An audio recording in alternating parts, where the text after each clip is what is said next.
And we're live! Hello all and welcome. And I am the Realist Philosopher, and this is the Realist Philosopher Show. Crazy shit. Number two. Number two, it's apropos. So how y'all doing today? Hope you're all doing good, fine, and well. I'm doing all right. So for those of you who know about my new series, which is about crazy stories that are too crazy to mix with the moderately to just a little nutty stories of social and political nature that I generally comment on.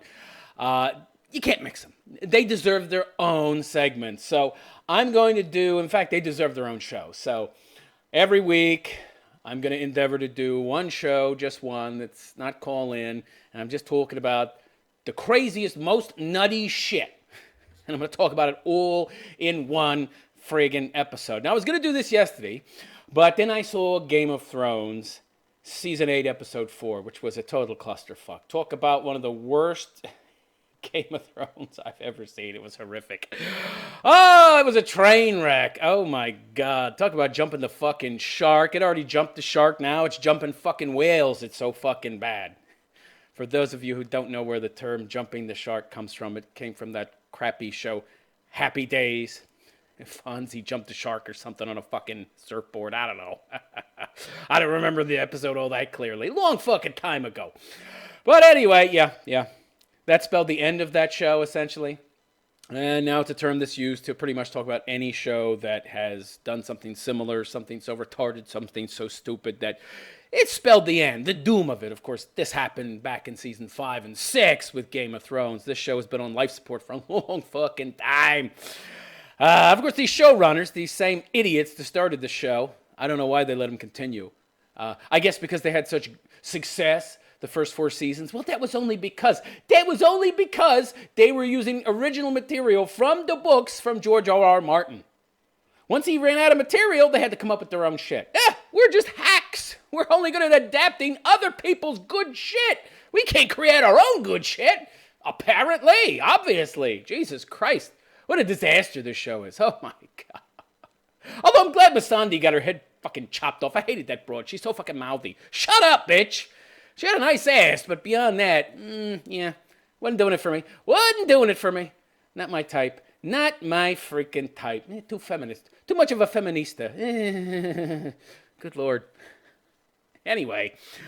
So, yeah, I had to make a video about that, and it took a long time.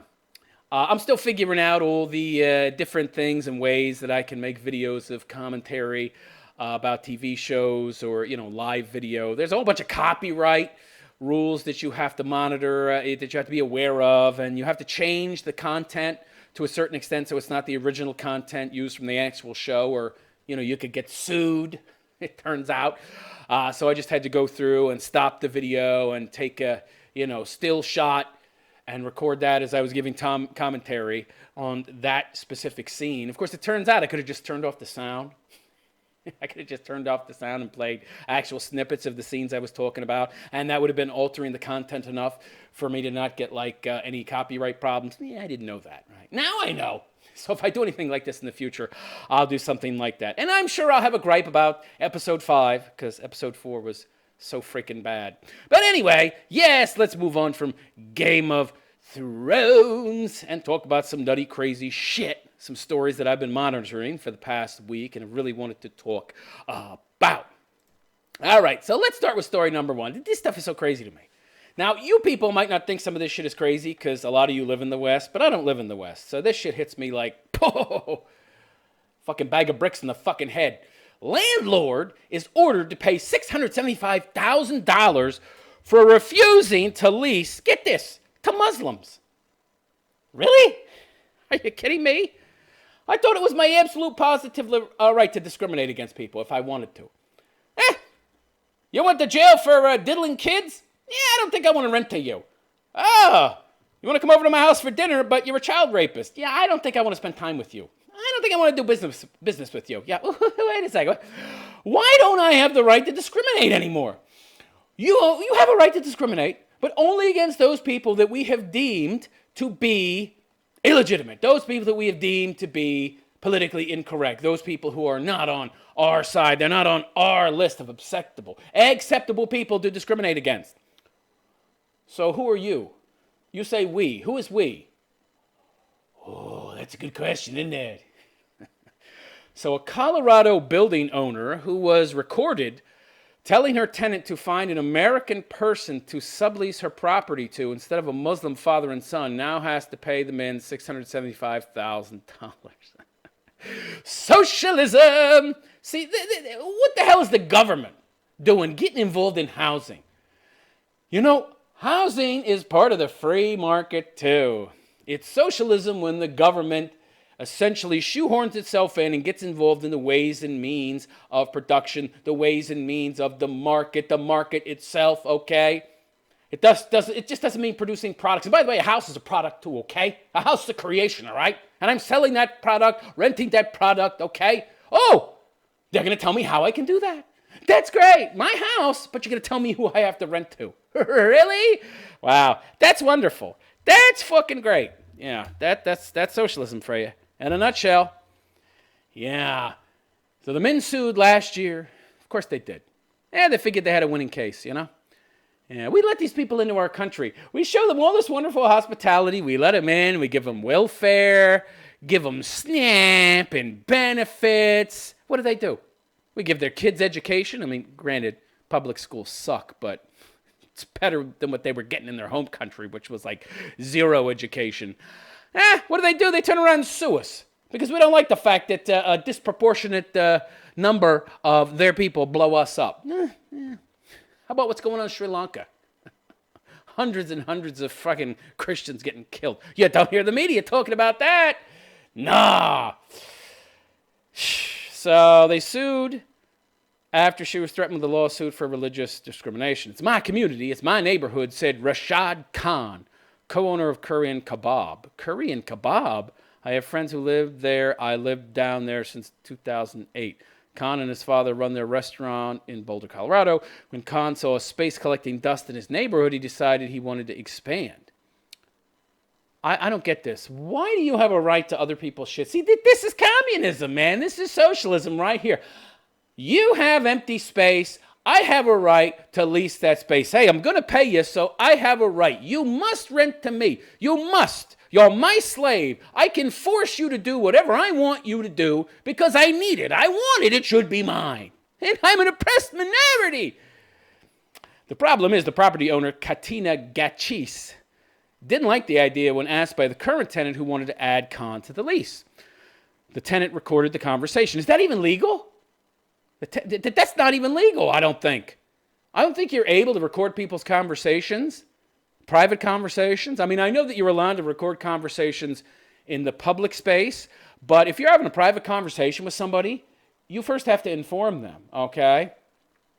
You have to inform them that you're recording. And, you know, even in a public space, I think you might have to inform people. I'm not sure, maybe not. But the fact that you're holding up a big fucking camera, that's kind of, informing them right there. But anyway, of course, there's hidden cameras. But I don't think there's any expectation of privacy in a public space. But in a private one, I don't think you can legally record people unless you tell them and get their permission.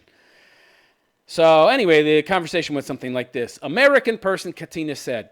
American person I need. Doesn't even sound like she speaks good English. It sounds like Katina isn't herself American. Doesn't speak English.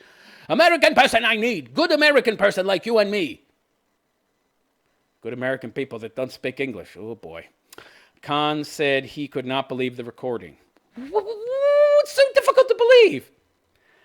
I swear to God. This is like the government in Canada telling parents that if they in some way, shape, or form interfere with their child identifying as a bush, a rock, or the opposite sex, that they're going to take your kid. It's my kid. It's my house. You're going to tell me who I can rent to. This is insanity. Oh, my God. Goes on to say, it was shocking, he said. I just didn't feel it was real. I gotta love the hyperbole. I gotta love the exaggeration here. I'm gonna exaggerate some, right? Yeah, let's exaggerate.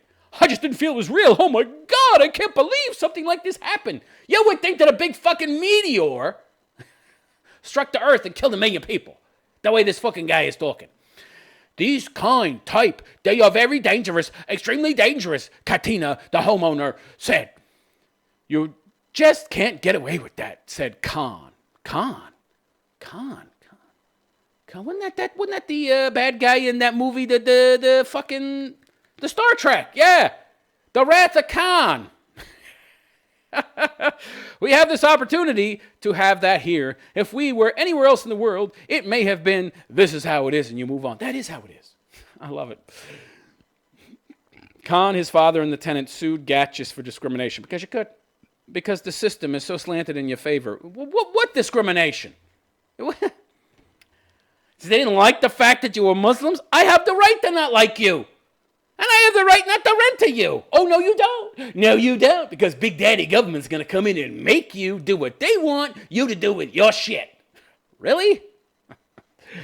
It's very authoritarian of you. Anybody out there that doubts that the government, that the powers that be are using these minorities as useful idiots to gain authoritarian control of the West, you're stupid if you don't realize that.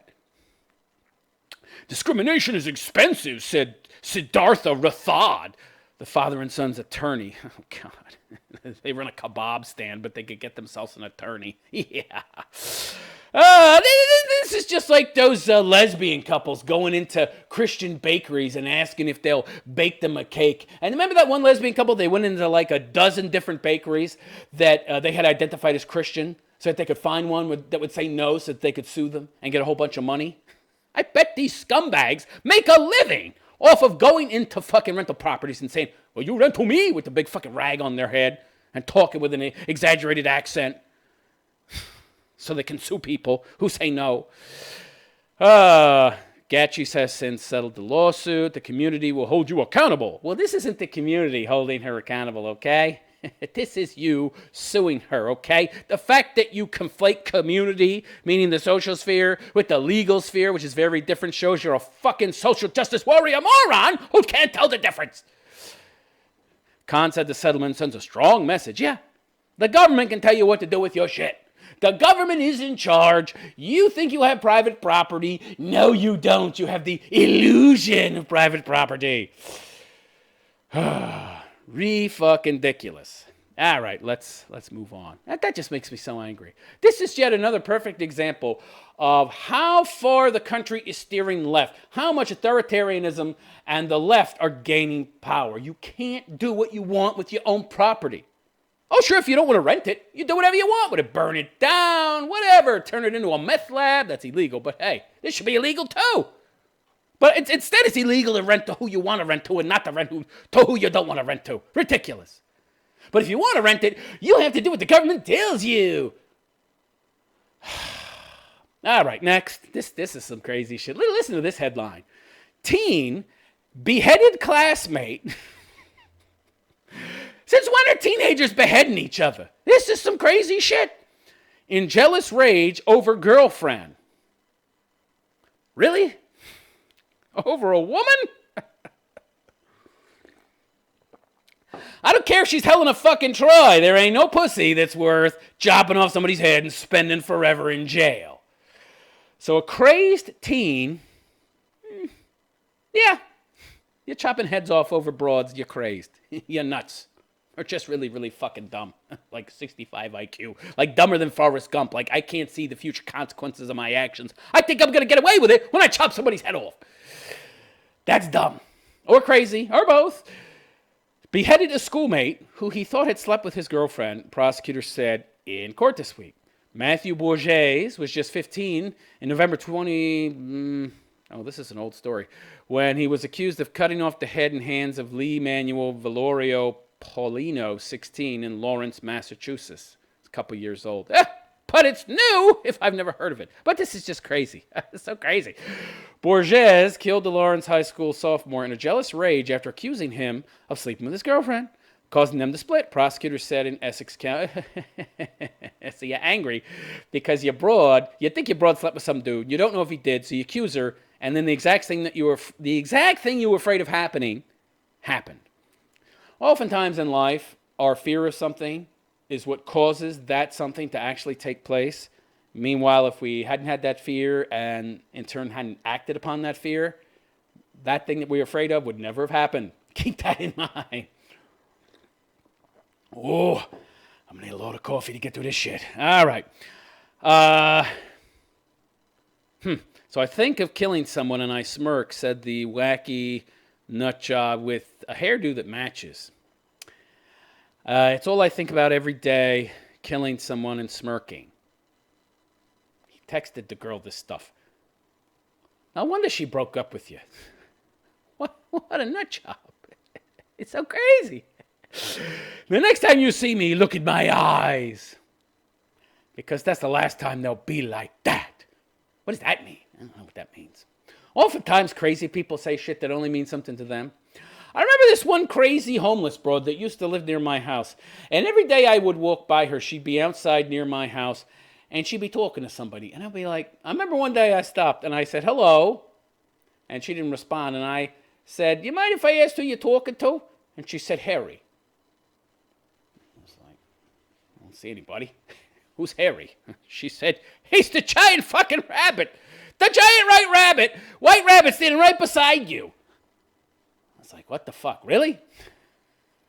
I tried to engage her and have a conversation, but I couldn't get very much out of her, except that, she was at one point married, and then she went nuts, schizophrenia or something, and now lives on the street.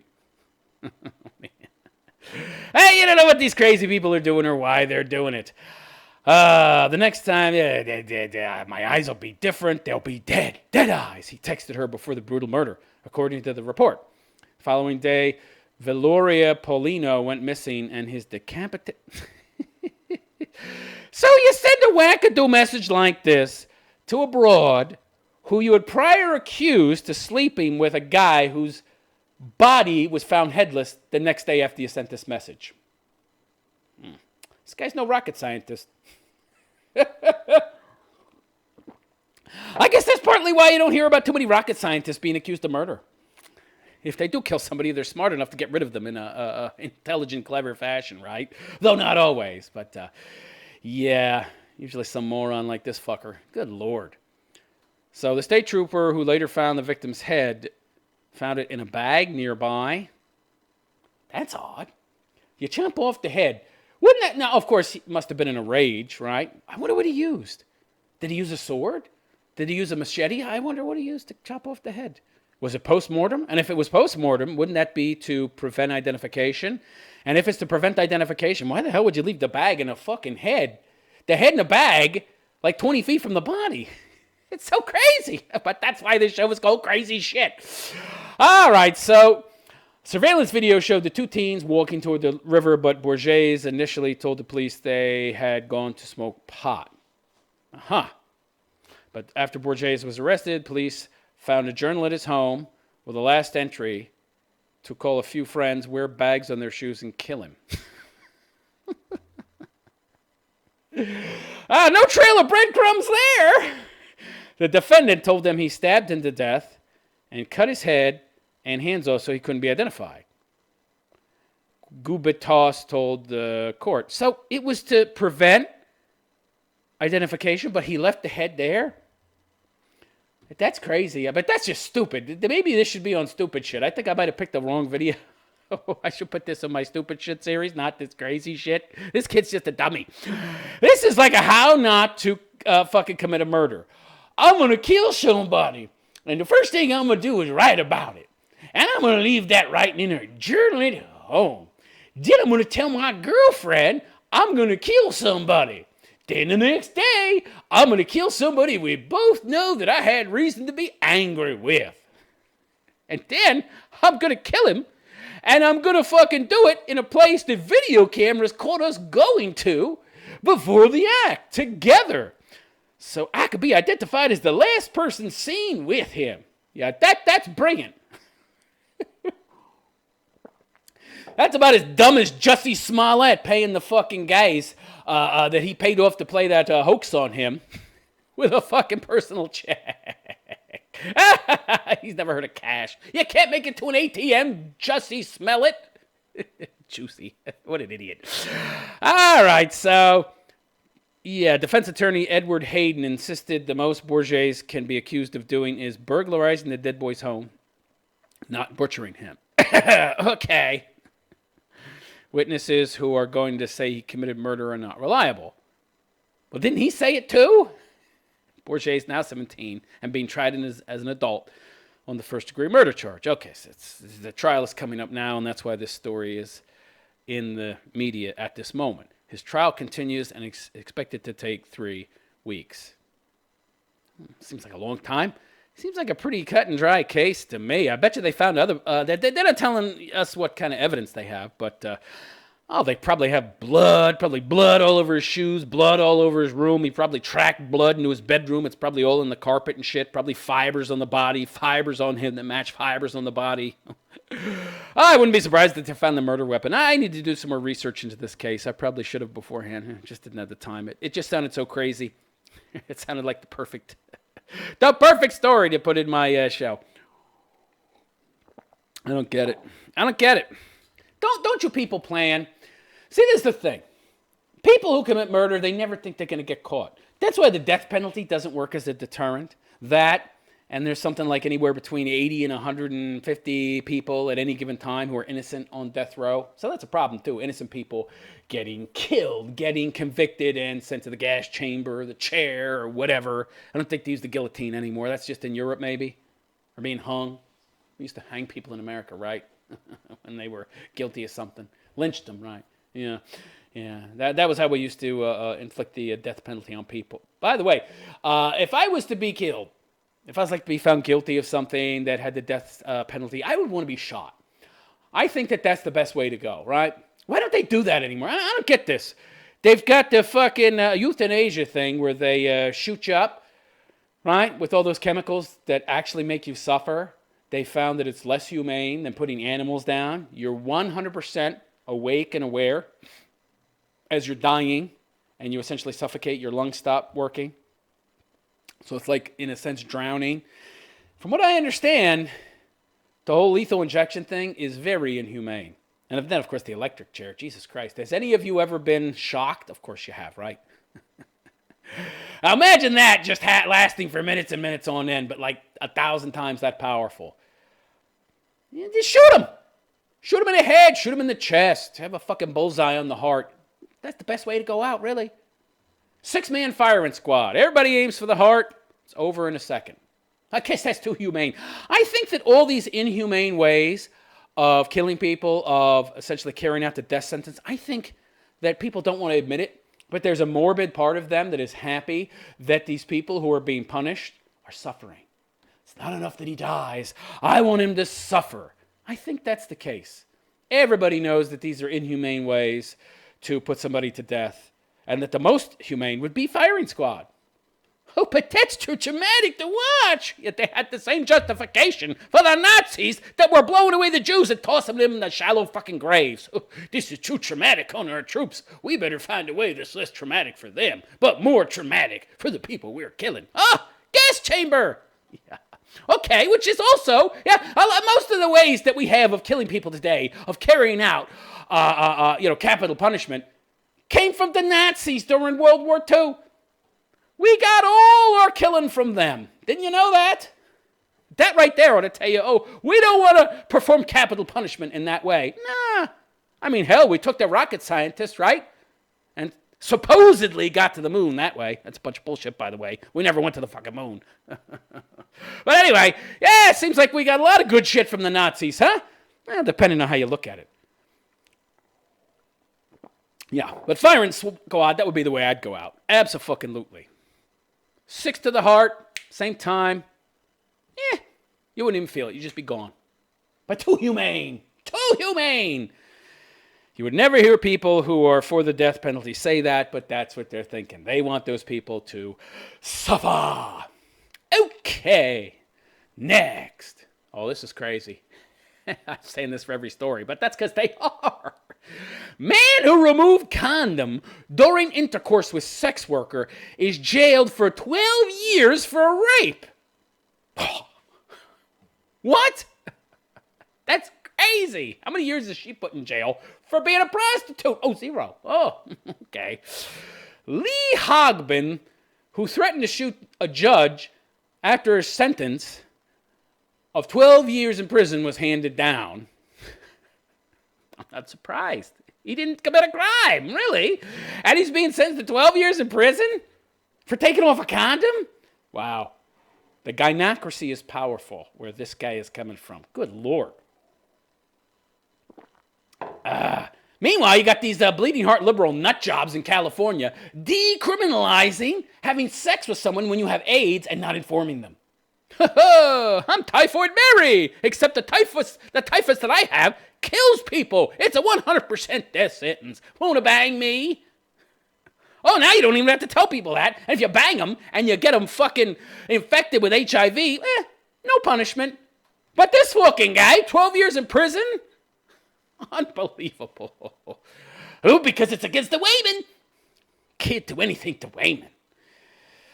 So a man who removed his condom during intercourse with a sex worker that was initially consensual, because it can turn non-consensual, right, has been jailed for 12 years after he was found guilty of raping her. Raping a hooker that you paid to have sex with. Wait, what? Okay, let me get this straight. I'm confused here, right? Isn't that like denial of service? Didn't she commit a crime? I paid for a fucking service and you refuse to give it to me. That's like stealing my money. That's great. That's great. That's the way I look at it. Don't you women have any honor? What about the customer's always right? And you pay for something, you should get that something. Now it's a crime to expect what you paid for. Ho. Great. Just great. So Lee Hogben, 35. Hogben? H-O-G-B-E-N. That's a horrible name. I bet he got teased mercilessly as a child. Maybe he's internalized that and thinks he actually looks like a hog. I don't know. Anyway, 35. Ignored his female victim's repeated pleas to stop during the session in a Bournemouth hotel room. Says who? Her? This is just a case of he said, she said. Why is there so much shrift given to fucking women's words? Why is there so much validity placed on what a Wayman says, and then what a man says doesn't mean anything? It's kind of like in the Muslim world, except reversed. Like, a woman's word is worth half as much as a man's. Well, now it's become the exact... Have you noticed that? That's very interesting. That the way it is in the Muslim world, which is an actual patriarchy, where a woman's word is worth half what a man's is, in the West, it's the exact opposite. A man's word is, practically speaking, they won't say it, of course, but that's obvious, that's the case. A man's word is worth half what a woman's is. But we're living in a patriarchy? Really? So the woman reported Hogben to the police. She's a hooker. She's a whore. She probably had a whole bunch of traumatic... she's got a whole bunch of feelings inside her, right? She's got all these horrible traumatic events that have happened to her, and, maybe one day she just snapped and wanted to blame somebody and get recognition for her victimhood. Yeah, I need to be recognized as a victim. Eeny, meeny, miny, mo. I choose him. He took his condom off. Yeah, says who? Says me, and because I'm a Wayman. And his word is worth half what mine is. You have to believe me over him. So she told the police, he broke the agreed terms of consent. There's agreed terms of consent now? Let me get this straight. What if I'm having sex with some wacky, nutty broad? And she says, okay, it'll be consensual until you have to blow your nose. Some arbitrary bullshit. If you blow your nose during sex, I have a problem with that. And if you blow your nose, that breaks the terms of consent. And then I can essentially have you arrested for rape. Now, of course, if some broad said something nutty like that, I wouldn't sleep with her. But I very much doubt that this woman said to him, okay, you have to wear a condom. And if you take the condom off, that breaks the agreed terms of consent. And it's now become rape. Are you aware of that, sir? Please sign on the dotted line. I don't think that happened. I don't think that conversation occurred. What terms of consent? This is so crazy.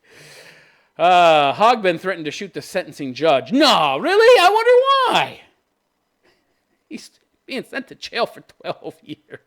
For raping a hooker that he paid for sex because he took the condom off, says her. Right. What evidence do you have? Just her word. Oh, okay. Well, it's a woman, so women don't lie, right? Place it forth. Anyway, Yeah, he threatened to shoot the judge in an outburst at the end of the 3-week trial. I can't believe this. Wow. The virtue signaling is strong, man. We're going to have a 3-week trial and send a message to everybody out there that we care equally for hookers and non-hookers alike. After being found guilty of rape and 2 counts of sexual assault. How are you? I mean, I don't get this. What did he do that was sexual assault? He took off his condom. Did you get some kind of sexual disease, sexually transmitted disease, which would then be able to be proved? Would then you be able to prove that you took the condom off if you could test him and see he has the same disease? No, we have no proof like that. But I'm a Wayman. We don't lie. Appearing via video link at Bournemouth Crown Court in Dorset, of course this is the UK, he told Judge Stephen Climby, I'm coming for you. You'll get a shotgun in the face at night. Pro-feminist scumbag judge. The court heard how the victim advertised her services on a sex work website. Tell us her name, please, okay? I'm not somebody that frequents hookers, but I think this woman shouldn't get into any more business, okay? She should be out of business. Some hooker. Some freaking hooker. You pay me, and I'm not going to give you what I can. Well, I love that. This is great. This is fucking great. He broke the terms of consent, right? What about you? You agreed to give him a happy ending in exchange for a certain amount of cash, and you didn't give it to him. How many years are you going to spend in jail? Oh, 0! I love it. A turnabout is apparently not fair play if it involves a Wayman, who the turnabout will be directed upon. Good Lord. Unbelievable. She advertised her services on a sex work website and had specifically indicated online that all her clients must use protection. Or be accused of rape? Does it say that? No! I don't understand here. How is taking off the condom rape? This is like that fucking episode of, what's that show called? Law & Order SVU, which I haven't watched in years because it went full feminist retard.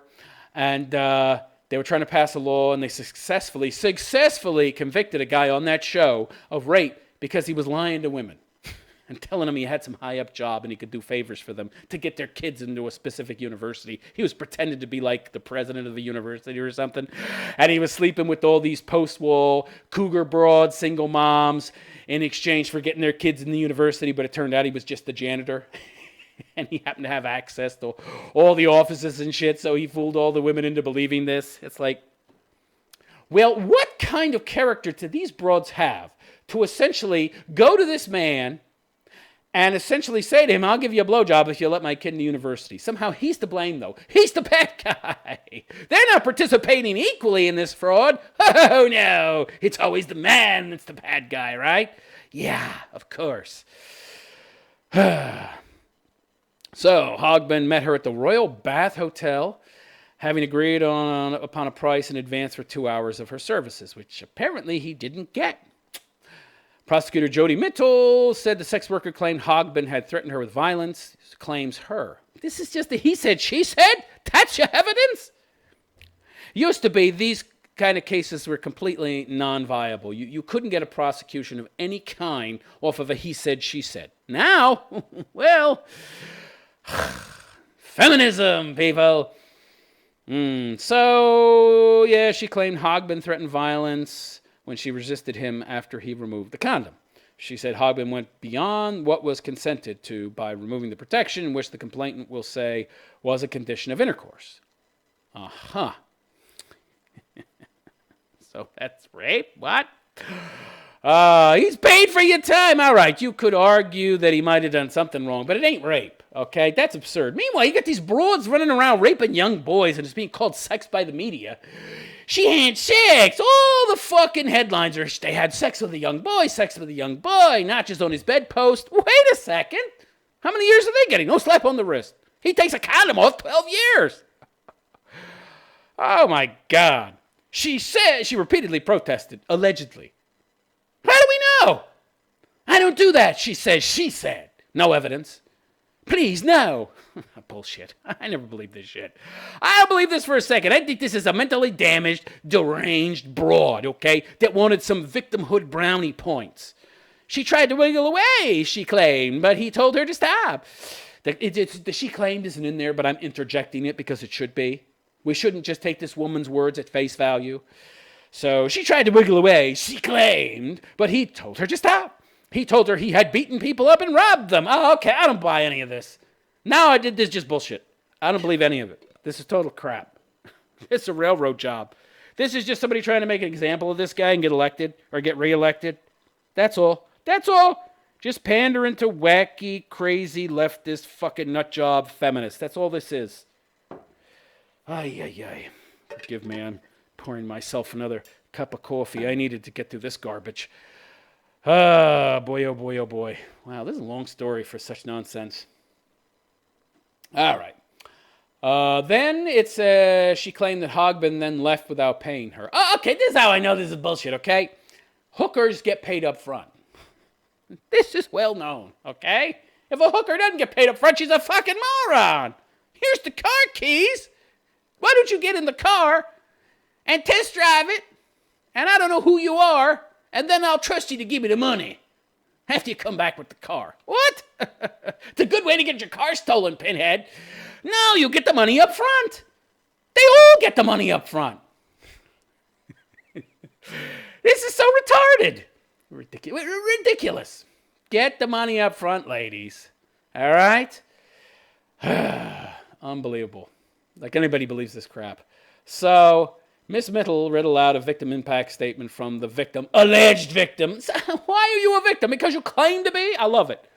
Boy, what male privilege? Should somebody please tell me how we're living in a patriarchy? I don't see any privilege here. I see she has a lot of privilege. I see she wants us to believe that he has a lot of privilege, but the truth of the matter is the exact opposite. Because only somebody with privilege would be automatically believed over somebody else when there's no other evidence except the words from both of them. And as she said, she has considered self-harm as a result of what happened to her. That's bizarre. It's not generally something that people who have been supposedly raped, what happened to her? What? Some dude took off a fucking condom. Who paid you for sex, honey? What did you think sex work was? La-dee-da, fucking rainbow and swizzle sticks and candy cane land? What is this bullshit? She's mentally disturbed. I told you, this broad's mentally disturbed. And because she's mentally disturbed, this poor guy's going to jail for 12 years. She just wanted a little attention. This is what I thought. This is exactly what I thought it was. Somebody who has been exposed. Anybody that goes into this type of work, by the way, the vast majority of them have been victims from very early on in their life. I would guess that this girl, this woman, whatever the hell she is, this creature, suffered sexual abuse at a young age. She's had a lot of trauma, kept it internalized, hasn't talked about it, hasn't dealt with it. Has she just reached a breaking point? Maybe he said or did something she didn't like. I don't know. But she just said, all right, enough. This guy is going to be my way by proxy. I'm going to make him a victim now, and I'm going to use him to deal with my trauma and make everybody recognize what a victim I am, because I've been a victim and nobody's recognized it. Oh, God. Anyway, ridiculous. So, yeah, they go on to talk about how he has a long criminal history and he's done violent stuff before. Ridiculous. Let's move on. This next story is even crazier and very, very sad, by the way, but it's so nutty. I had to talk about it. It was very sad. I wasn't sure I wanted to talk about it, to be honest, but yeah, I'm going to. All right, so listen to this. And this is the state of affairs in the world today, that this kind of stuff can happen. So a mother tortured her daughter. She scrubbed her wounds with salt on a regular basis, wounds that she got, I guess, from mommy, who eventually, when she got tired of her daughter, tired of, torturing her and treating her like crap, she put her through a meat grinder and fed her to her pigs. Oh, my God. Hey, truth is stranger than fiction, Truth is stranger than fiction. You can come up with this stuff on your best day. Stephen King would have a hard time matching the craziness of what happens in reality. So the story begins in a horrifying affidavit that reads like something from a gothic horror novel. Investigators described how a teen who was reunited with her biological mother last year, reunited? Huh? Uh-oh. Already, alarm bells are going off. Unstable mama couldn't take care of you, so gave you up for adoption. Why would you be going back to this person? Reunited with her biological mother last year on an isolated farm in Missouri, only to be tortured there. Made to crawl through hog pens and have salt rubbed in her open wounds, and then was fatally murdered last month and finally burned in a fire pit.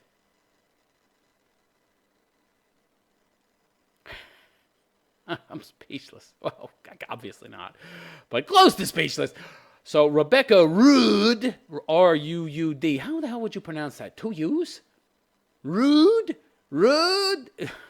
39, has been arrested and charged with the torture, murder, and mutilation of her 16-year-old daughter, Savannah Leckie. So, her biological mother, where was the adopted mother? I guess they're going to get to that. I'll continue to read. Savannah and her adoptive mother, Tamia Leckie, okay. It's a sentence that just ends abruptly. People can't write anymore, apparently. All right, Savannah was given up for adoption by her biological mother, the one that put her through a meat grinder, you mean? When she was an infant. She was adopted by Tamia Leckie. Okay, gotcha, I'm with you so far. Rebecca Rude was still somewhat active in Savannah's life growing up. Why? Why? That's not good, actually. From all the research and studies I've seen, it's not good to have this kind of interaction between adoptive parents and biological parent. Can create confusion and possibly attachment problems in children. I don't know. This already doesn't sound very healthy to me. There's a reason this person both had a kid out of wedlock and was almost a single mother and gave the kid up for adoption, okay? Poor judgment, poor character, clearly not somebody you want to put a kid with. All right.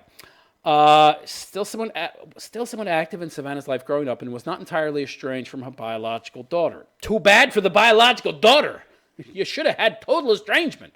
By the way, who gave them the advice that this was a good idea? What's this adoptive mother thinking? I bet you there's no father. Probably one of these old fat single broads. I want to have a baby.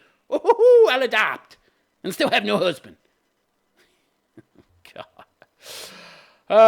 Okay. So a nasty divorce. Tamia Leckie and her husband went through a nasty divorce. There you go. Nasty divorce. Tamia could no longer take care of Savannah, who was now age 16. What about child support? What do you mean couldn't take care of him? Could take care of him. I don't get this.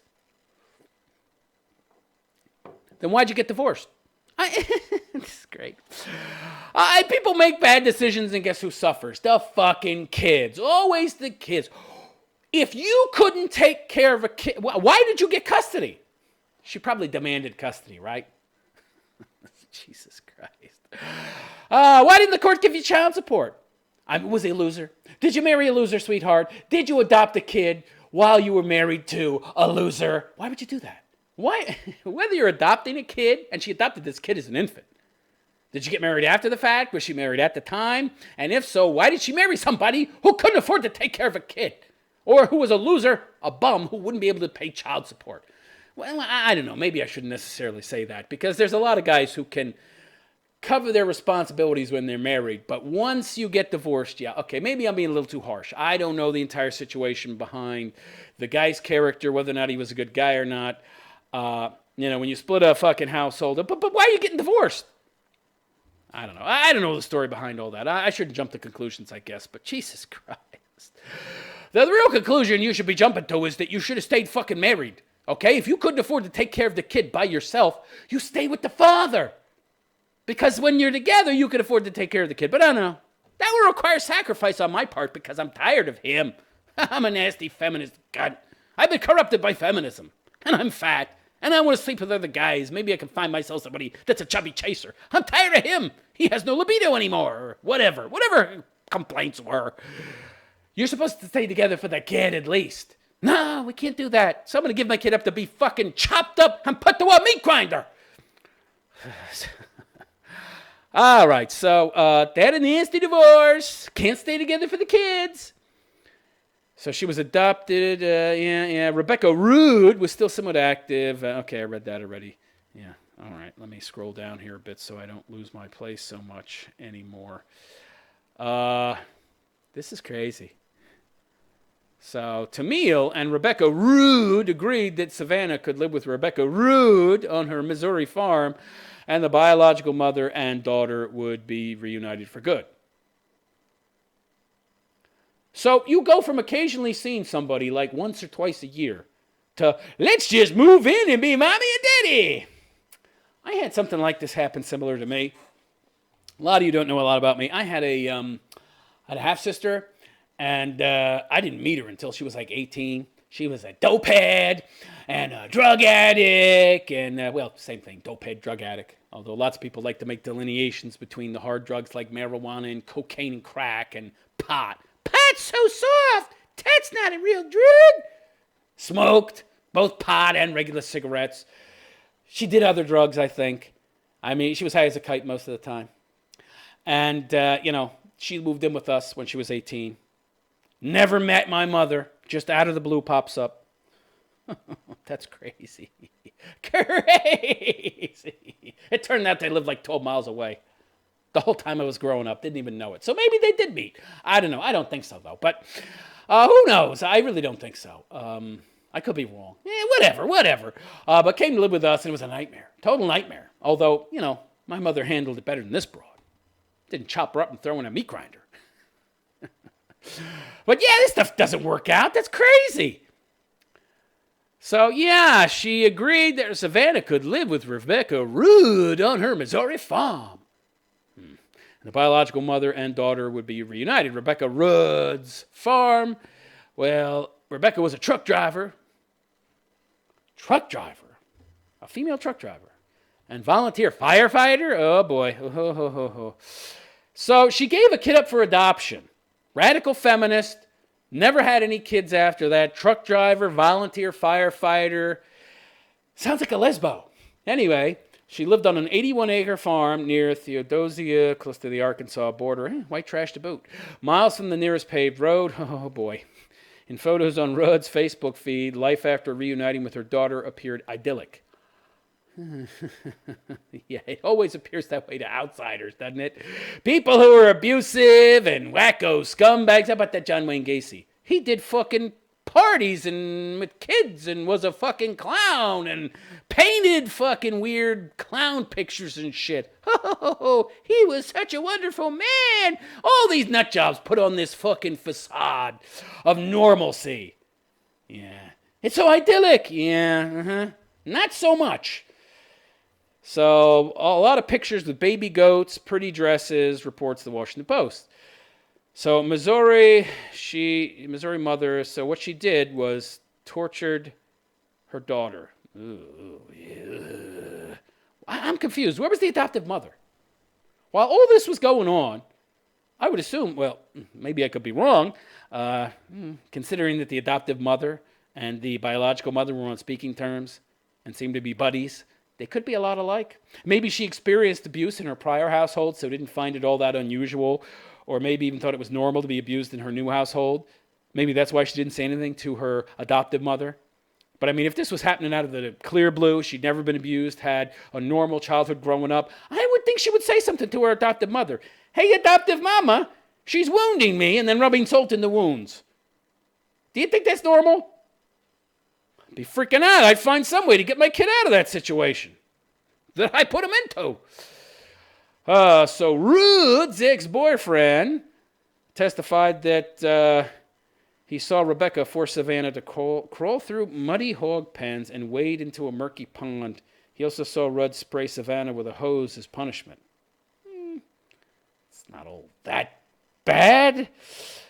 Savannah was diagnosed as having ADHD, made-up disorder, no such thing, and Asperger's, maybe, I don't know. When she was a little girl, Rebecca began to complain to Tamia Leckie that Rebecca Tamia Leckie, the adopted mother, was too destructive and was constantly breaking things.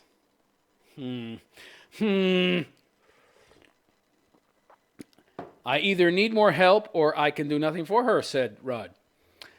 But you didn't say you were going to chop her up and feed her into a meat grinder and then feed her to your pigs and burn what was left over. So Rudd claimed that Savannah was costing her so much money that she feared she'd lose her farm. Let me get this straight. This woman is a truck driver and owns a farm, which apparently isn't producing any real income, and is a volunteer firefighter as well. I thought that truck drivers made decent money. What's going on here? It's very odd. So, like most women, she's just bad with money and needs a man in her life, but her ex-boyfriend, who knows if he abused this girl?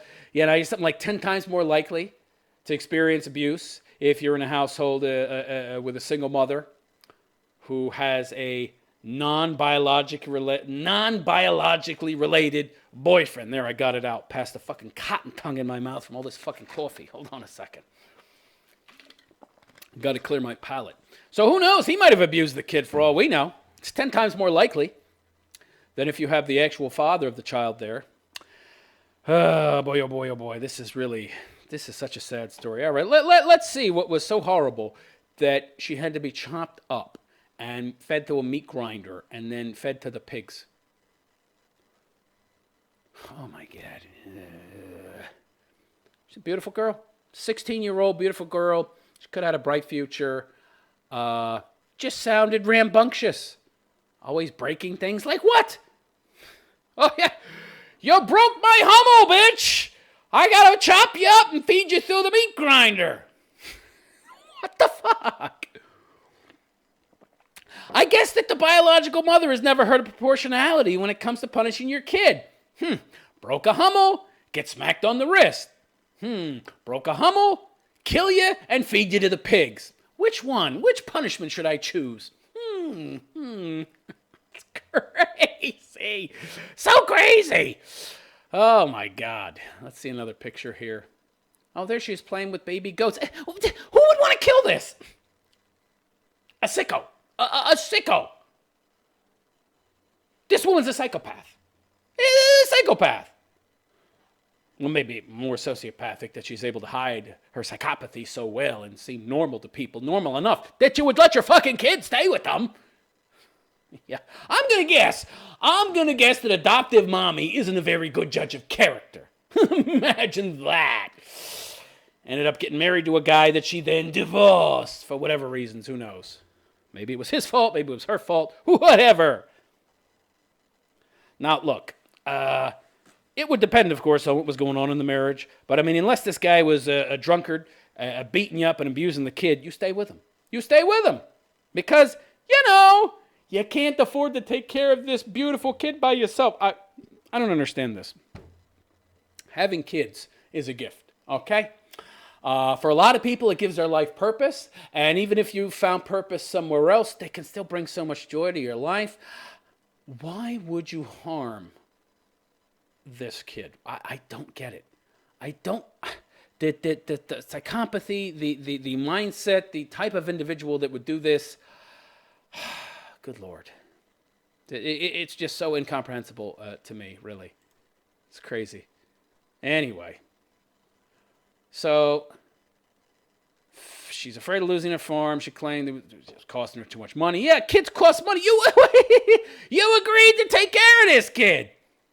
I wouldn't be surprised if, by the way, kids aren't that expensive, actually, once they hit the age of 16. I mean, yeah, when they're babies, yeah, it costs a lot of fucking money. You're having to buy them new pairs of shoes every 2 or 3 months. It's fucking expensive, not to mention diapers. Oh my God, diapers cost a fortune. Even if you breastfeed. I mean, you should really breastfeed. It's best for the kid's IQ. You could be talking 4, 5, 6 IQ point difference. That could make a big difference, right? Excuse me. But yeah, when kids are very young and they're growing like crazy, they're very expensive. Not to mention the tons of protein, and protein ain't cheap, right? Well, she's on a farm though, right? Slaughter a few pigs. What are you complaining about, bitch? But at the age of 16, what are they costing? Some food? $100 a month? $150 a month in food? Woo-hoo-hoo. Big fucking deal. A new pair of shoes every 6 months or a year. That's not a lot of money. This bitch must have been on some hard fucking times. Couldn't she apply for welfare? I don't get it. There's tons and tons of public assistance out there, okay? Not that I approve of it, but it's there. And if you're irresponsible enough to end up in this situation, I would prefer you going on welfare to chopping your kid up and feeding it to your fucking sows, okay? I prefer that. Let's keep this girl alive. No, she costs too much. I've never heard of welfare. Let's go get the axe. Yeah, she said that she couldn't take care of Savannah and she was draining all of her resources. Yeah, so don't give her back to the adoptive mother, just chop her up. And then what? Don't you think the adoptive mother who raised her for 16 years is going to be wondering where she was? What are you going to do? Claim she ran away? What's the adoptive mother going to say? That's not quite in her character. I don't think that's what happened. So, Rudd also told police that Savannah had once deliberately cut her own arm in a suicidal gesture, according to the complaint. To punish her, Rudd poured alcohol and salt on the wound twice a day and rubbed it in until the scabs came off. This is very odd. Very odd. I get the feeling that this girl had problems well before she moved in there. I also get the feeling that the adoptive mother and the biological mother has some things in common. A sadistic streak, maybe some psychopathy, maybe they're both psychopaths, or maybe the adoptive mother is at the least borderline. So, yeah, she probably experienced some kind of abuse while living with her adoptive parents, which is why she would have such a high level of tolerance for it and wouldn't complain or say something to somebody. Because if you're in a normal environment, right, it's normal. Hi, Mommy, I got home from school. Hello, darling, how are you? Peck on the cheek, make you a sandwich. Would you like a snack, darling? I'm imagining fucking Leave at the Beaver house here, uber normal. No, I'll do my homework, Mom. Then Dad gets home. Hi, sweetheart, he says to the wife. Hello, honey. Daughter comes running down the stairs. Hi, Dad. Hello, honey. Big hug. Then they have a nice dinner. Nobody diddles anybody. Nobody smacks anybody in the face. Nobody fucking pours salt into their wounds.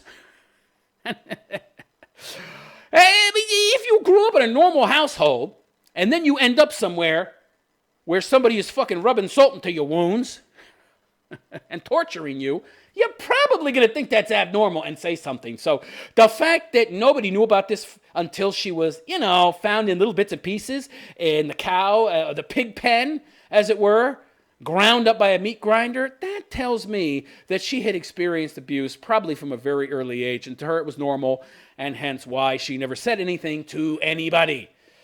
Very odd. That is so sad. Oh my God.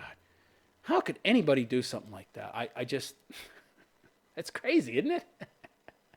Crazy. What's even crazier is that this woman thought she could get away with it, right? Again, maybe it belongs on my stupid videos, my stupid stories video. But anyway, all right. Final story. I've run out of time here, but I want to keep going. So apparently, male makeup is catching on. Ladies, you've got some competition. I can't imagine how this could catch on to anybody but a gay man. So male makeup is slowly gaining traction in the U.S. on the heels of a growing male grooming and skincare market.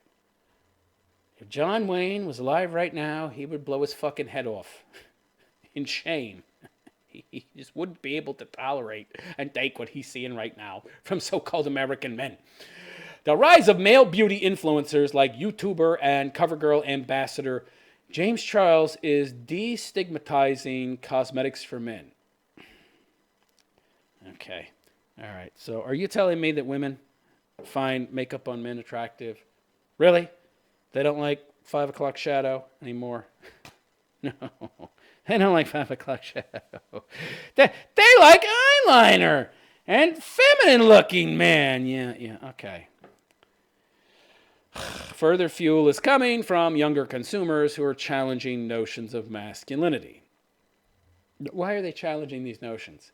Because they're being taught in their dopey gender study classes, where some feminist is yelling in their face, telling them that anything that even hints of maleness is evil. So we need to soften your sharp, angular features and make you look more like a Wayman? Globally, the Asia-Pacific region is the biggest male makeup market thanks to K-pop. Oh, boy. So for those of you who don't know what K-pop is, I think it's big in Japan and China. I know that there's a bunch of these like androgynous-looking dudes walking around who I can't tell if they're girls or boys, and they wear makeup. Their hair's all cut short, but that doesn't tell you anymore if it's a man or a woman. Lots of women cut their hair off to signify that they're rabid feminists, right? Male-hating feminists. You got pretty good odds of being able to tell if a woman is a feminist by her hair length. Slightly feminist?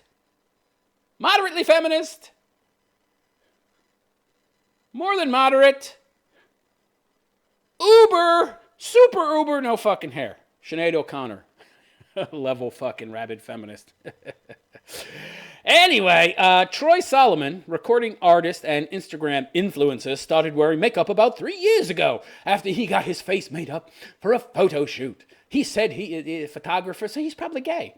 He said he didn't enjoy the foundation or concealer, but he loved the colorful mascara and highlighter, and he probably likes getting in the pooper too, and started incorporating them into his daily routine.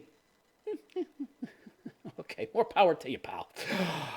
The 29-year-old, who has more than 50,000 followers on Instagram, identifies as a gay man. You don't say! How did I call that one? And no, I didn't read this story beforehand. Male photographer who likes wearing makeup. That's a gay man. But he said makeup should be something any man can use. See, this is about normalizing that which is abnormal, okay? Makeup is normal for women because it sends out sexual cues that men find attractive. It doesn't send out sexual cues to women that they find attractive. This is all about making that which is degenerate and abnormal into acceptable and everything that's associated with that. Like homosexuality. He spoke at a panel regarding masculinity in April during BeautyCon in New York City. I think we're in an interesting point in our history. You mean moron? Where gender norms are breaking down. You know why they're breaking down? Because of pinheads like you attacking them, okay? And deconstructing them. And because of gender fucking studies professors and universities and the media and everybody attacking men and the legal system. The war on men is nonstop. It turns out if you continue beating on something, even if it's the strongest piece of granite in the world, it'll start to crack apart and break eventually. Solomon told CBS Money Watch, no one's going to think of makeup as a gender-specific thing. What? You're right about that. In the acting industry, it's not gender-specific, but in the real world, it's for women. It's not for men. It's for women so they can trick you into thinking they're more attractive than they actually are and cover up all those imperfections and blemishes, okay? That's what it's for. Men don't need makeup, okay? You see any makeup on me? Nah. Fuck off. I'm a real man, bitches. Wear makeup. You kiss my ass. Younger consumers are challenging notions of masculinity in the emerging male makeup market. I swear to God, if I return to America in 5-10 years and I see all the men wearing makeup, I'm going to blow my fucking head off. Which is slowly gaining traction in the U.S. on the heels of a growing male grooming and skincare market. Oh, God. What's happening to the world? We're in the Bizarro universe. Any of you familiar with Superman? So there was this Bizarro universe where everything was the opposite. Okay? Now, I don't know how that works because in the Bizarro universe, if there was a Bizarro Superman, wouldn't he be like, a dwarf and as weak as Superman is strong? I don't know. But anyway, I don't know what the criteria were in terms of opposites. Apparently, it was just colors and shit. I don't know. But anyway, the Bizarro Superman spoke backwards or some shit, like in those fucking satanic records if you play them backwards. And, everything was opposite. Up was down, left was right, in was out. That's what's going on here. It's crazy. We're living in Bizarro world. Oh, boy. So anyway, worldwide sales of men's grooming products reached more than 52 billion. Male grooming products? What is that? What is a male grooming product? A loofah? Is it a loofah? Do you get loofahs? If you get a loofah, you're a fag, okay? What do you fucking need loofah for? Gel? What is that, mousse? What are you, a fag? You need mousse in your fucking hair? Who uses mousse anymore? That's so 1980s. Mousse. Well, what is a male grooming product? What is it? The body lotion? Body soap that's fucking goop? A gel? Body gel? Male grooming product? What is that? You know what male grooming products I have? It's called a bar of soap, bitches.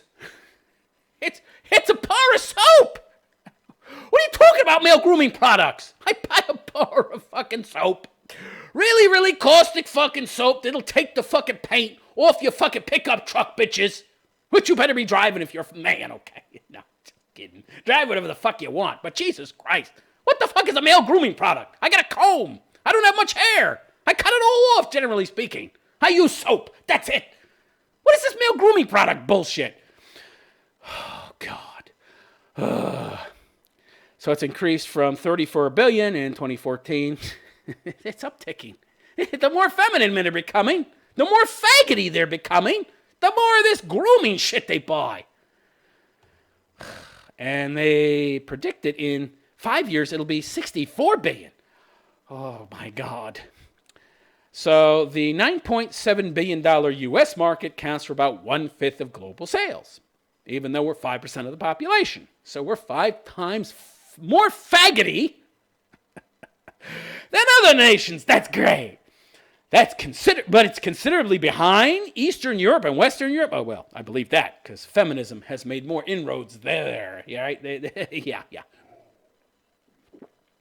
So the more feminism you see, the more push for equality you see, meaning men becoming more female, the more this fucking male grooming product bullshit you see. Pumice stone. Give me a fucking pumice stone. That's a male grooming product. Rub the fucking skin off your face. Loofah. Get the fuck out of here with your loofah and your gels and shit. It's crazy. Oh, boy. So, yeah. That's considerably behind Eastern Europe, which has about 32% of all sales.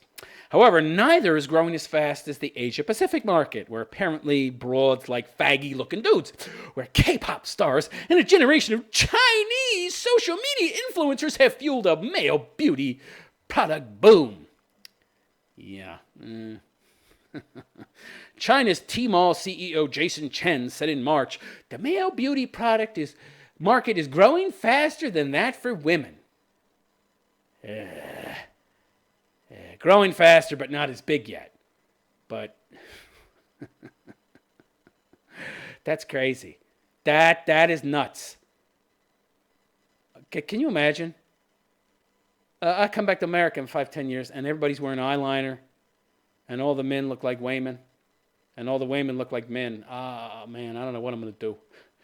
Chen said demand is outpacing supply. Male consumers are spending more on products designed specifically for them versus unisex products, according to research.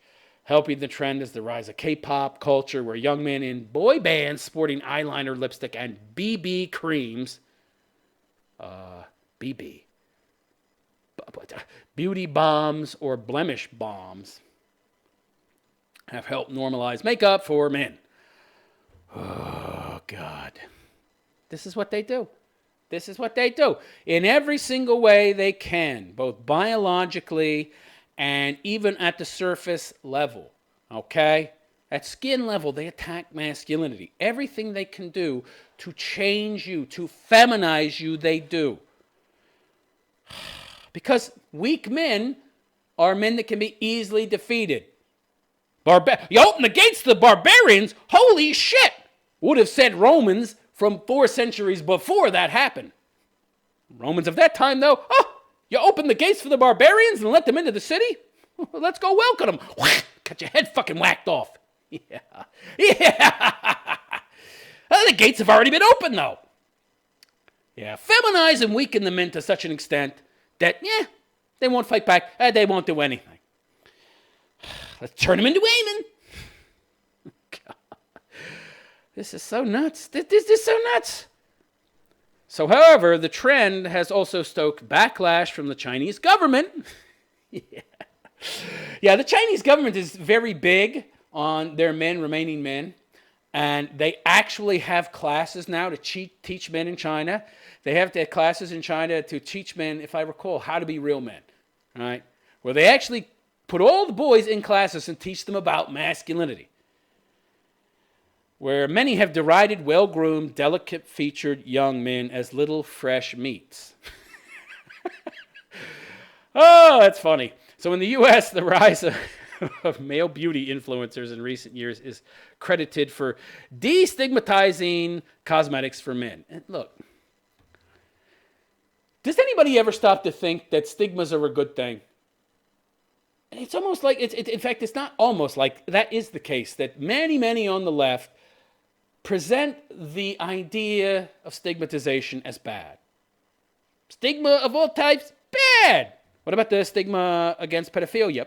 Bad, which, by the way, is turning out to be the case. I'm seeing all these fucking stories showing up on social media about how the left is trying to essentially categorize pedophilia into the same category as, say, homosexuality. Oh, it's something you can't control, just like homosexuality. You're born that way, so we should be more accepting. No, we shouldn't. Because the difference between pedophilia, your average pederast, and a homo is that a homo who isn't a pederast is ostensibly banging somebody who's over the age of 18 and can consent to sex. I don't approve of it. It's degeneracy. It's an alternative lifestyle. It shouldn't be considered normal. You shouldn't be able to get married to another man because that's not the definition of marriage. But, do what you want in your own private time. It shouldn't be illegal. Do whatever you want with your body as long as you don't harm anybody else. The problem with pederasty, pedos, abusing little kids, is it traumatizes the kid. It's bad for them. Hence, it's immoral. It's not good for their well-being. That's why you should normalize it. But it's a stigma. Stigma is wrong. Stigma is wrong. Yeah. Morons. They're making it acceptable for young men to feel comfortable.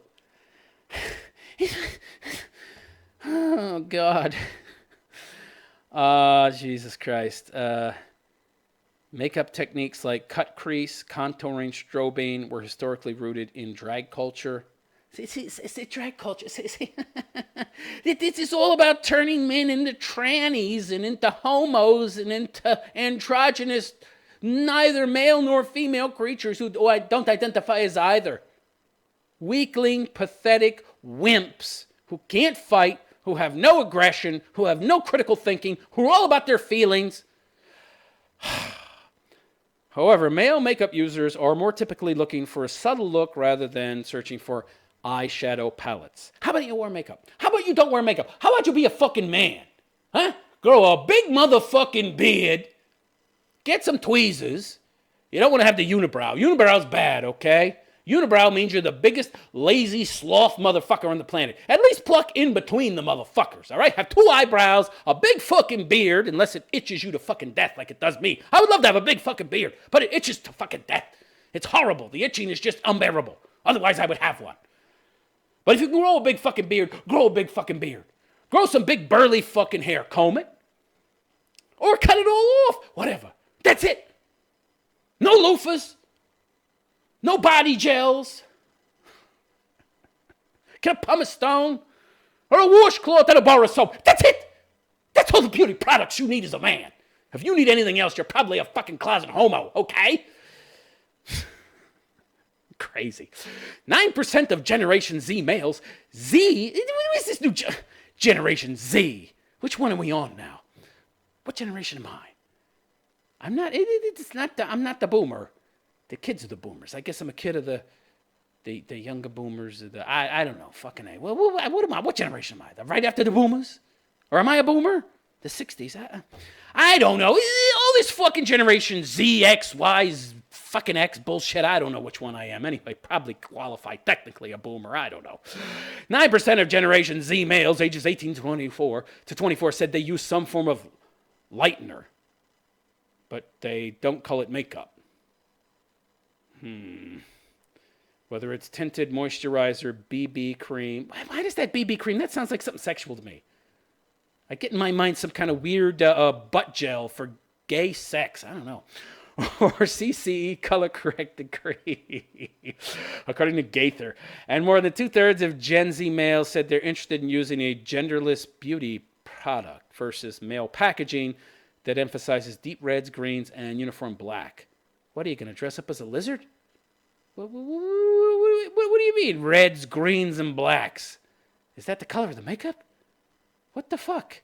You going to dress up as one of those lizard people? Like on that show from the 80s where you tear your skin off and it's really a lizard underneath? What the fuck? The genderless type positioning is the nice middle ground. Genderless. What? What are you talking about, genderless? It's not genderless. It's only genderless for men. The women still get to be women and benefit from all of the fucking benefits that women get. But men can't be men anymore. See, this is just another attack on masculinity. Oh, the makeup doesn't make the women less women. But apparently, for some reason, there's this push to make men less masculine. But they're the enemy. They're the ones that guard the gates, right? While the women are sitting home with the baby at the teat, being all cuckoo and emotional, the man's out there linking. He's thinking. He's designing battle plans. He's thinking about critically, logically, reasonably. How do I protect my home? How do I protect my country? Get rid of them. Open up the gates. Let the barbarians who want to kill us and eat us, let them all in. Because they're oppressed. Yeah. Those are the kind of men we're ending up with here. Genderless fucking men. Are you kidding me? Oh my God. Yeah. Male makeup. Oh my God. Oh, fucking A. Yeah. Just a bunch of gay guys out there. Yeah, they're really going to benefit. You know, these gay guys pushing this stuff. Oh, boy, let's see if we can turn as many straight men as possible. Because, you know, the truth of the matter is we're less than 1% of the actual population, you know. We got to get some fresh meat, which is what the Chinese are calling them. Fresh little meats. The homos need some fresh meat. They've run out of butts to buff. They need to get some straight dudes turned gay now. All right, that's it for this episode of Crazy Shit and My Replies. Let me know what you think in the comments section, and please like and subscribe to my channel if you like the raw and real red-pilled nature of my content and my responses to this nutty leftist crap. And if you really like my content, you might want to consider supporting me on Patreon. You can go to my Patreon page, patreon.com/realistphilosopher, and that's a one-time donation. I also post 3 pieces per week on a second Patreon, and you could donate like $1 per piece, it'd be like $12 a month, not a lot of money, and that enables me to continue making content for you guys, and I make content every single day. You'll find the links in the description. Also, I'm all over social media. I have my own website, therealistphilosopher.com. You'll find links to all my material there. Or you can follow me on Facebook, Twitter, Gab, Instagram. All the links are in the description, and you can also see them at the bottom of the screen. If you'd like to be on the show, and this is normally a call-in show, it's just when I do special shows like this, crazy shit, stupid shit, I don't take calls. But normally it's a call-in show, and this show is every day from 10 to 11 New York City time, 10 a.m. to 11 a.m. New York City time. Every day, well, not every day, Monday to Friday. All right, and sometimes I do a special extra episode or 2 on the weekends. It depends how I feel at the time, how much free time I have. So again, you want to follow my channel so you'll get updates in regards to when I post new content. Also, if you follow me on Twitter and Facebook, you'll automatically get updates because every time I post new content, I announce it on those platforms. And if you'd like to be on the show as a caller, you can email me at admin@therealistphilosopher.com. That's admin@therealistphilosopher. The email's in the upper right-hand corner of the screen. My Skype name is The Realist Philosopher, and the call-in show continues tomorrow, so I hope to see you there. I am The Realist Philosopher, and I wish you a good day. Take care.